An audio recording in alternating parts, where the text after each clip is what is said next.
Welcome back to another technical deep dive here in the debug zone. Today we're tackling a big question and breaking it down with insights from other users. Hopefully this clears up some misconceptions and helps you get the answer you need. So buckle up, stay a little curious, and let's jump right in.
And that's a wrap.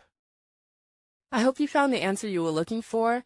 If you did, take a second to hit that subscribe button. It really helps out. And let me know in the comments which solution worked best for you. See you next time in the debug zone.